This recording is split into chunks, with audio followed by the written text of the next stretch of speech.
I always knew I was different. Ever since I was a child, I felt like an outsider among the people who shared my blood. Everything in my family revolved around the restaurant. From dinner table conversations to future plans that I was never asked about. But one thing was clear. I did not belong in that world. My name is Emma, and I was born into a family that owns a long-standing Italian restaurant in New York.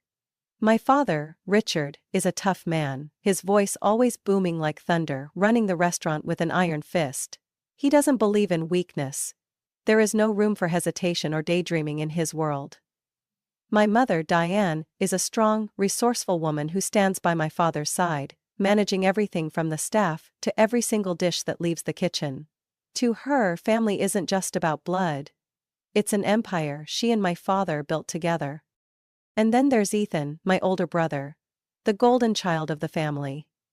Since childhood, Ethan was destined to inherit the restaurant, and he embraced that role with absolute pride.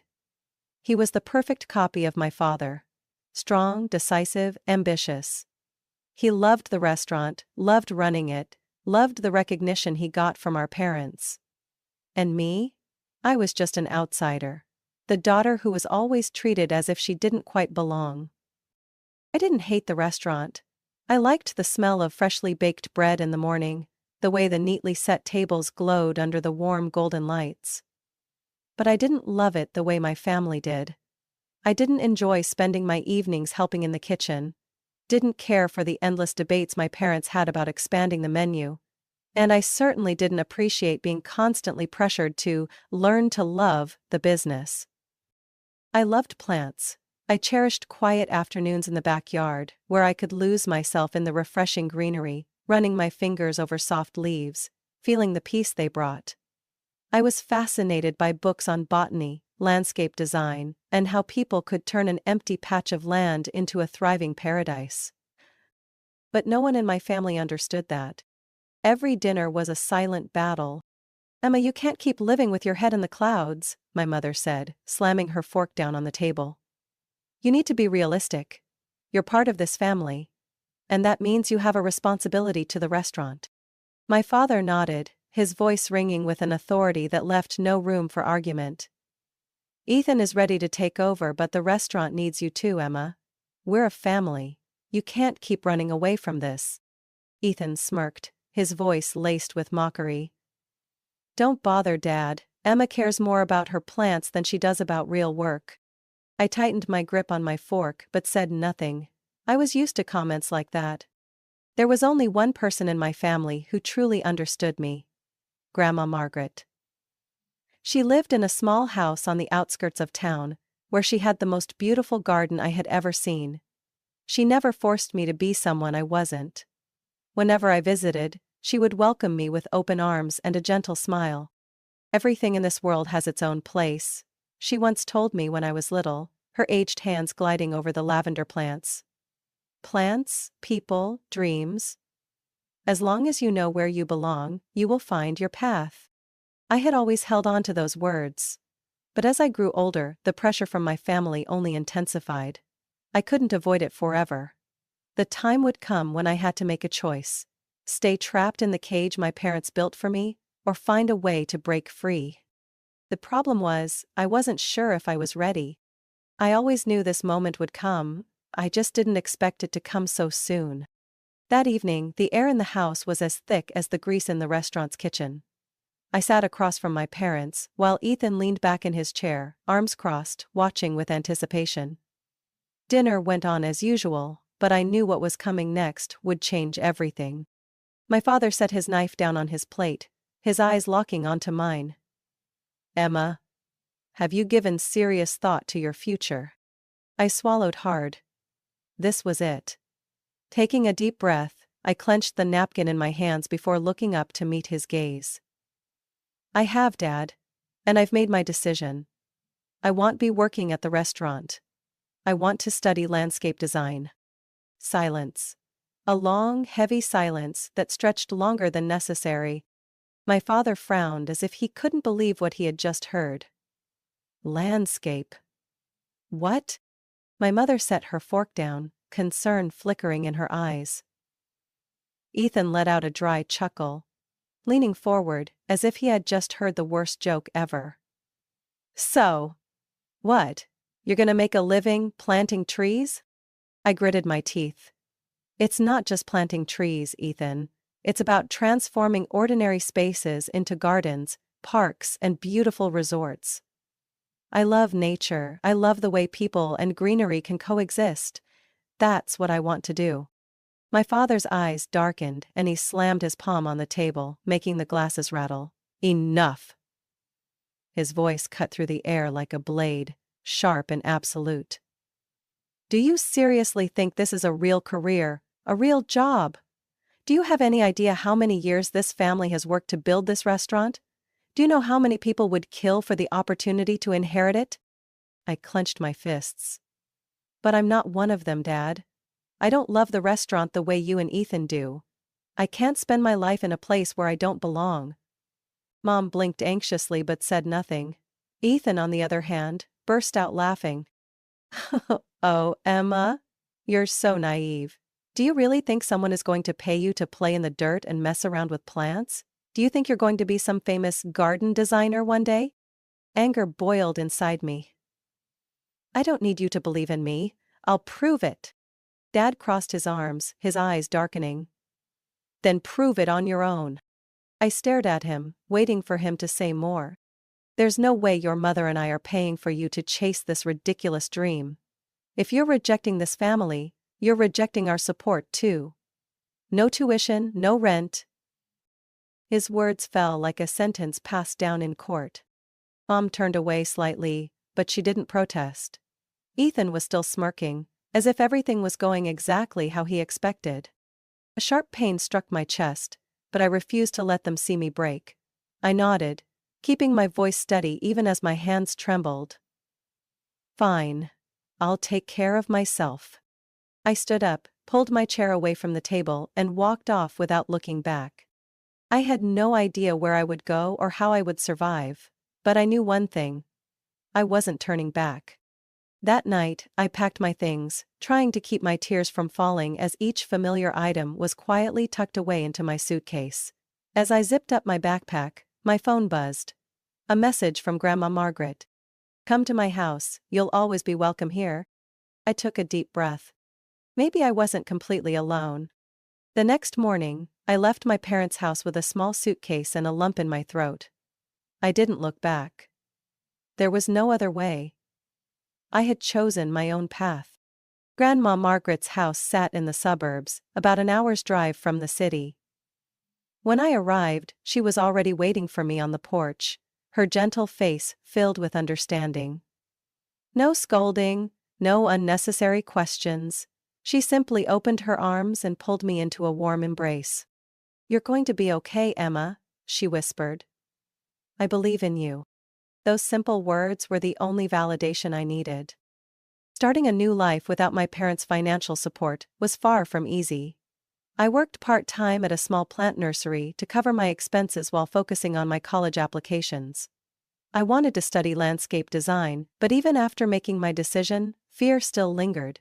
Was I good enough? Was I making a mistake? Then, the acceptance letter arrived. I did it. Walking onto campus for the first time felt like stepping into an entirely different world. No more the greasy scent of the restaurant, no more my parents' disapproving stares or Ethan's mocking tone. Here, everyone was passionate about something. And for the first time, I realized I wasn't alone. On my first morning, as I struggled to find my classroom, a voice called out behind me, "Move it, freshman."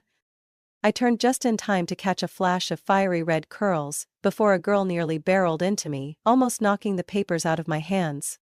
Damn, sorry about that, she laughed, quickly steadying me. I'm Madison, second-year landscape design major. You're new, aren't you? Before I could answer, she grabbed my arm. Come on, walk with me. Don't just stand here like a lamppost, or you'll get eaten alive. Madison was like a whirlwind, pulling me into a world bursting with color and energy.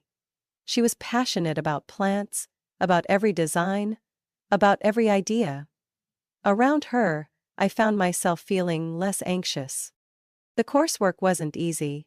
It required hours of study, from researching soil composition to sketching blueprints, from understanding ecosystems to applying artistic principles to green spaces. Every night, I buried myself in books, staying up late to complete assignments. But unlike the days when I was forced to work at the restaurant, now, every moment of learning felt meaningful. And then, I met Professor Bennett, the man who changed my life. Professor Bennett was in his 50s, with salt and pepper hair and piercing eyes. He wasn't one to give compliments lightly, but one day, after I presented my garden design project, he paused, studying it intently before nodding. "There's something here," he said, his voice calm yet certain. "The way you use space, the way you blend colors. This isn't just a drawing. It has emotion." I was stunned. No one had ever spoken about my work like that before. "You have talent, Emma. Don't waste it. Work even harder." Those words ignited a new fire in my veins. I started doing more, studying more, experimenting more. Madison and I became a perfect team for group projects. Gradually, other professors began to notice me too. For the first time in my life, I felt like I was truly walking my own path. I was no longer Ethan's shadow, no longer the dreamy child in my parents' eyes. I was Emma Walker, and I was becoming a landscape designer. I don't remember when my phone slipped from my hands. Aunt Laura's message, my mother's younger sister, still glowed on the screen. "Emma, Grandma Margaret has passed away. Come home immediately." My world shattered in that instant.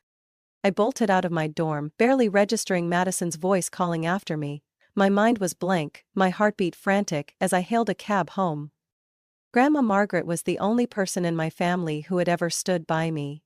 When my parents turned their backs, she was the one who welcomed me with open arms. When I doubted my path, she was the first to tell me I could do it.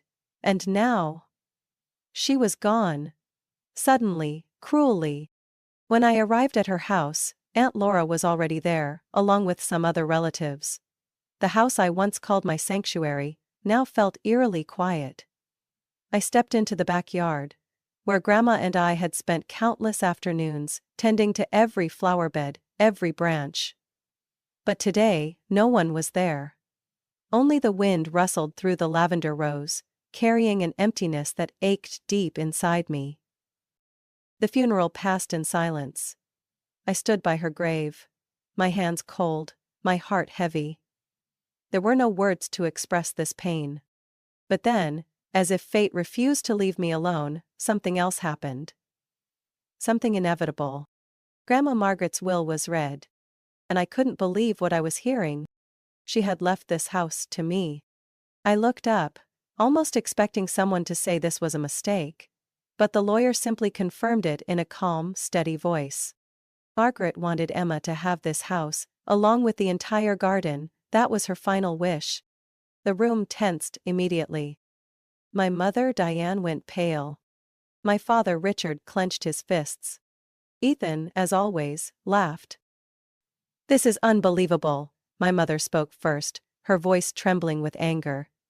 "This house belongs to the family. There is no way Mom would leave it to her." The lawyer remained composed. "I understand this is difficult to accept. But this was Margaret's decision. All legal documents are in order." My father's voice hardened. "This house could be sold for a great price. That money could help us open another restaurant branch." He turned to me, his gaze sharp as a blade. "Emma, you can't keep it. It means nothing to you." My heart pounded. He was wrong. This house meant more to me than anything in the world. Ethan leaned back in his chair, arms crossed. "Be honest, Emma. What are you going to do with it? Plant more trees?" He scoffed. "What a waste." I took a deep breath, forcing myself to stay calm. "I'm keeping it." My mother turned to me, eyes blazing. "You can't be serious." I met her gaze. "I'm completely serious. This was Grandma's home, and I'm keeping it, just as she wanted." Silence blanketed the room. My father abruptly stood, shoving his chair back. "If that's your decision, don't expect any help from us." I clenched my fists under the table. I was used to that threat. I never expected it. Ethan smirked, but this time, I didn't care. They could be angry, they could look down on me, but I knew I was doing the right thing. I would turn this house into something special. Not for them, but for Grandma Margaret. For the dream I was chasing. I had lost the most important person in my life. But I wouldn't lose myself. A wedding invitation sat neatly on the table, gold embossed under the warm light. Ethan Walker and Olivia Carter cordially invite you to celebrate our special day. I stared at the words, feeling a mix of unfamiliarity and bitterness. Ethan was getting married. A part of me wasn't surprised. He had always been the one who had everything handed to him. From our parents' favoritism to his success in the business world. I hadn't seen my family since Grandma Margaret's will was read, and now? They were sending me this invitation? I almost threw it away. But then I stopped. Why should I be the one to hide?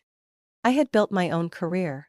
The city park I designed had been featured in multiple magazines, and my community garden project had become a local landmark. I was no longer the girl my family once mocked. If I was going, it wouldn't be to blend into the background. It would be to prove to myself that I had stepped out of their shadow. So I decided to attend. The wedding was held in one of the most luxurious venues in New York, extravagant and opulent. Just like the life Ethan had always chased. I walked in, my pale blue dress hugging my figure, my hair neatly pinned up, exuding a confidence I had never carried before. I passed through rows of elegantly set tables, the lively chatter filling the air, but as I approached the family area, an awkward silence settled. My mother Diane was the first to speak, her voice as cold as I remembered. "Emma! Didn't think you'd actually come." I smirked.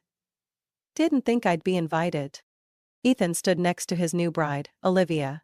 A beautiful woman with eyes that held a distinct air of arrogance. She looked me up and down before tilting her head, her voice sweet but laced with condescension. "Emma, right? I've heard so much about you from Ethan. I suppose you're still busy with your little plants?" I gave her a small, knowing smile.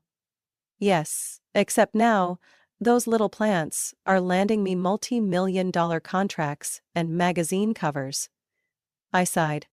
Olivia's eyes narrowed slightly, but she quickly masked it with a composed expression. Ethan let out a dry chuckle. "Really? Funny, I always pictured you still wandering around Grandma's garden, pulling weeds." I tightened my grip on my wineglass but kept my smile. "Oh, I've done a lot more than that. But I guess you haven't been keeping up with the news."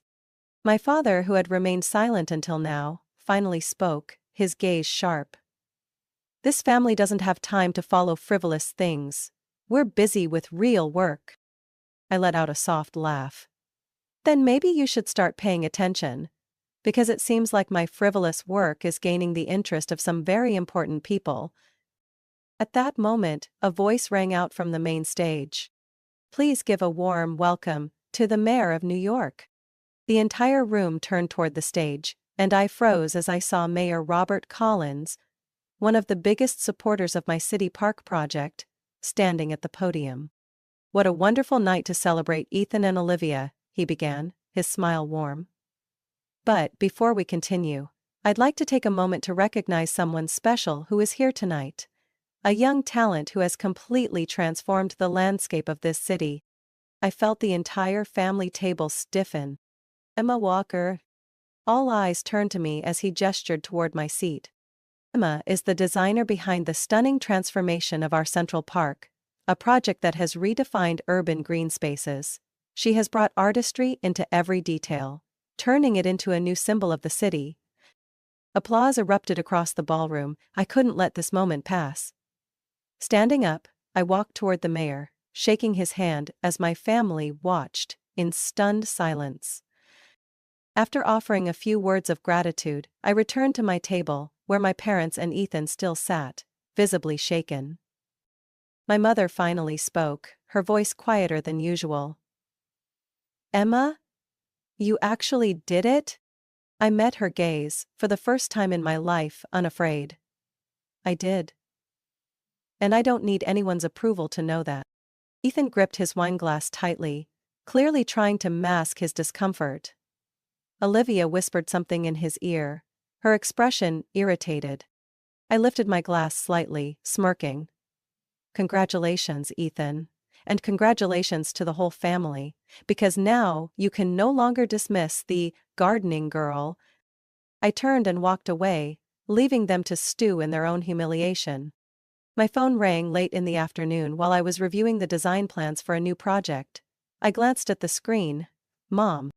I hesitated. The last time we spoke was at Ethan's wedding, and that conversation had been far from pleasant. But I couldn't pretend she didn't exist. Taking a deep breath, I answered the call. My love. Her voice was overly cheerful, so much so that it immediately put me on guard. I'm so proud of you. I've been reading so many articles about your achievements lately. Who would have thought my little girl would become so successful?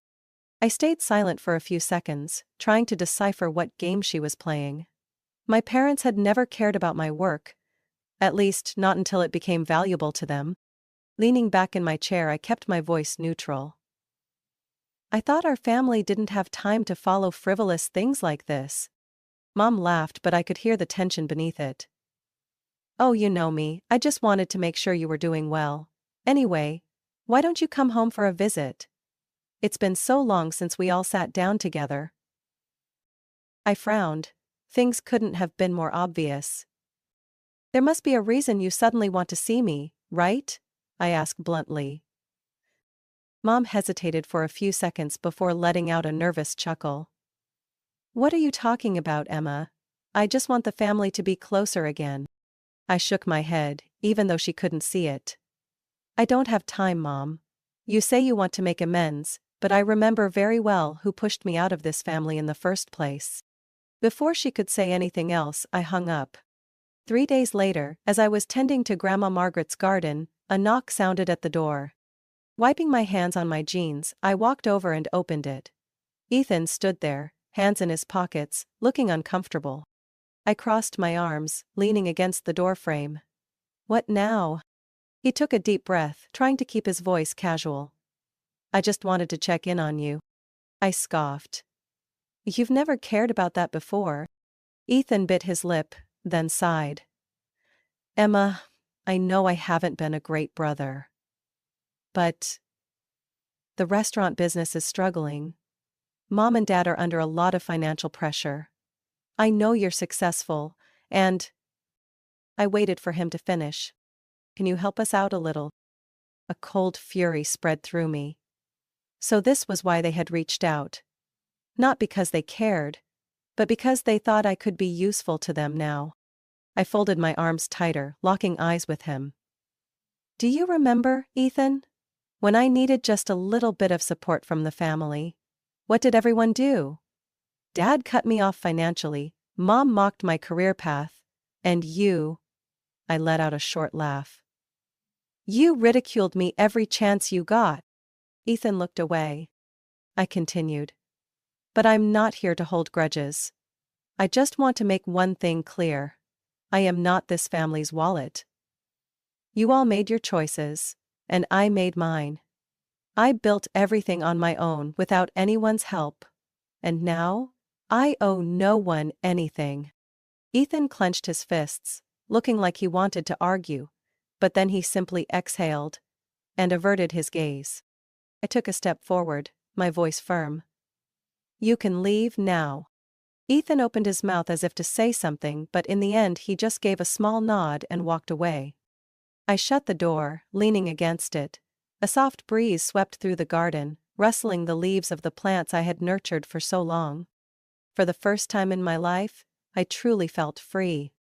I had never imagined a day when I could feel this light. After that encounter with Ethan, there were no more calls from Mom, no more messages from Dad. No one showed up at my doorstep with fake sentiments about family and unity. They had finally understood. I was no longer the weak girl they could control. And I had no regrets. I devoted myself entirely to my work, the one thing that had never betrayed me. My new landscape design project was gaining attention in the architectural world, attracting bigger clients and more valuable contracts. But most importantly, I was doing what I loved every single day, free from judgment. Grandma Margaret's house had been completely transformed. I had turned the garden into something special. A place full of life, with the flowers she loved, the trees I had planted with my own hands, and carefully designed stone pathways. It was no longer just a garden, it was a part of me. It was where I belonged. One spring morning, I stepped outside, taking a deep breath of the crisp air, feeling the warm sunlight filtering through the trees. The sound of birds chirping echoed in the breeze, blending with the gentle rustling of leaves. I reached out and touched a sprig of lavender, memories of my childhood flooding back. Days spent sitting on the porch with Grandma, our hands covered in dirt, yet our hearts lighter than ever. As long as you know where you belong, you will find your path. Her words still echoed in my mind, but now, I was no longer searching for the answer. I already knew where I belonged. No more restaurants. No more tense family dinners. No more condescending looks or mocking remarks. There was only me. And the dream I had turned into reality. A soft breeze swept through, carrying the delicate scent of flowers. I closed my eyes, feeling every breath of nature around me. For the first time in my life, I was truly happy and free. Emma's story is not just about following a passion. It is a powerful reminder of the value of independence and perseverance. In reality, many people are bound by family expectations, pressured to walk a path that was never meant for them. But true success does not come from pleasing others. It comes from having the courage to choose your own way and relentlessly pursuing it. Sometimes, to find happiness, we must be willing to let go of toxic relationships and build the life we truly want.